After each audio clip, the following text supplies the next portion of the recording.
karena kamu telah mengenal kasih karunia Tuhan kita Yesus Kristus, bahwa Ia yang oleh karena kamu menjadi miskin sekalipun Ia kaya, supaya kamu menjadi kaya oleh karena kemiskinannya.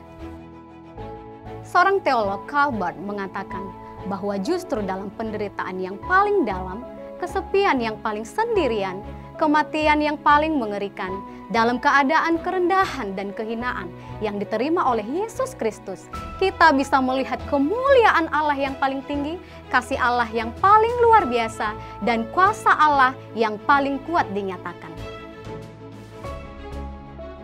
Kita berada dalam dunia di mana terjadi polarisasi di antara kelompok sekuler dan kelompok agamis, kelompok sekuler dan materialisme, di mana makna, tujuan hidup dipusatkan pada manusia dan hidup untuk sekarang ini. Tetapi pada akhirnya melahirkan kekosongan, kecemasan, dan kesepian. Di ekstrim lain, yaitu pada masyarakat itu sendiri yang sangat fanatik agama, tetap kehilangan cinta kasih dan kemurahan yang menjadi inti dari keagamaan itu sendiri. Menjadi ironi dalam masyarakat yang sekuler dan makmur, ada lebih banyak orang meninggal karena kegemukan, kelebihan makan daripada karena kemiskinan. Ada lebih banyak orang kesepian di tengah keramaian kota-kota metropolitan. Sedangkan di masyarakat yang fanatik agamis, menjadi fakta yang ironi, yaitu terjadi konflik, perang, dan kekerasan, serta penindasan yang paling banyak dan luas. Siapakah yang dapat memuaskan dahaga manusia? Siapakah yang dapat menerangi kegelapan hati manusia? Siapakah yang bisa mengisi kekosongan jiwa manusia? Siapakah yang bisa membebaskan manusia dari dosa? Siapakah yang dapat memberikan makna hidup bagi kita? Dan siapakah yang memberikan pengharapan kekal melampaui kehidupan di dunia ini?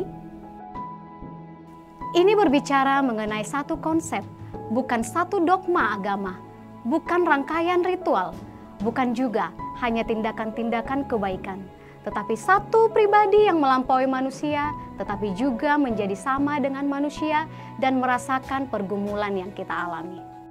Paulus mengatakan, orang Yahudi yang beragama mencari tanda dan mukjizat dari atas. Orang Yunani yang berfilsafat dan berbudaya mencari hikmat dari dalam manusia. Tetapi kami dengan yakin memberitakan Kristus yang disalibkan, mati dan bangkit.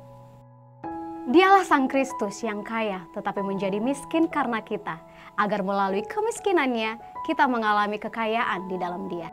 Dialah Yesus Kristus yang waktu lahir meminjamkan tempat di kandang domba, dibaringkan di palungan, tempat minum kambing domba. Dia yang ketika memasuki kota Yerusalem hanya mengendarai keledai muda yang juga dipinjamkan. Dan waktu meninggal, Dia dikuburkan dalam kuburan yang juga dipinjamkan. Dia menjadi miskin karena kita dan untuk kita, agar melalui kemiskinannya kita memperoleh hidup yang kekal dan berkelimpahan. Kita seperti dikatakan John Newton dalam lagunya yang terkenal, Amazing Grace, adalah manusia celaka, terhilang, dan buta. Tetapi karena kasih karunia yang ajaib, kita diselamatkan, kita ditemukan, dan kita dapat melihat. Sudahkah kita menerima kasih karunia yang terbesar ini di tengah dunia yang sedang terbelah, sakit, dan menuju kepada kebinasaan?